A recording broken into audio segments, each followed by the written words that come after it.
রাষ্ট্র কাঠামো মেরামতে বিএনপির ভারপ্রাপ্ত চেয়ারম্যান তারেক রহমান ঘোষিত কর্মসূচির অংশ হিসাবে আকবর্ষা থানা বিএনপির উদ্যোগে 18 ফেব্রুয়ারি বিকেলে আকবর্ষার বিভিন্ন এলাকায় জনসাধারণের মাঝে লিফলেট বিতরণ করা হয়েছে।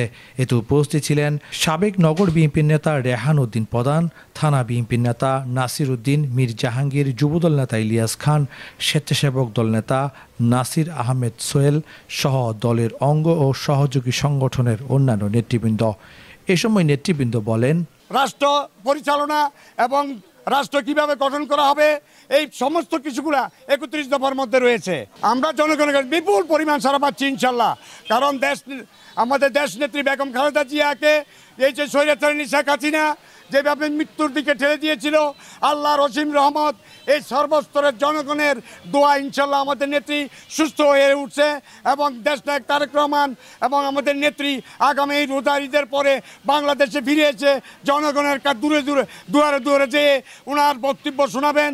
ওনার যে আগামী দিনে রাষ্ট্র কাঠামো কীভাবে গঠন করবেন, কিভাবে দেশ পরিচালনা করবেন সেই বাণী আপনারা জনগণের কাছে সে পৌঁছিয়ে দিবে। চট্টগ্রাম থেকে মোহাম্মদ বেলাল উদ্দিনের পাঠানো তথ্য ভিডিও চিত্রে নিউজ ডেস্ক, প্রতিদিনের কাগজ, চট্টগ্রাম।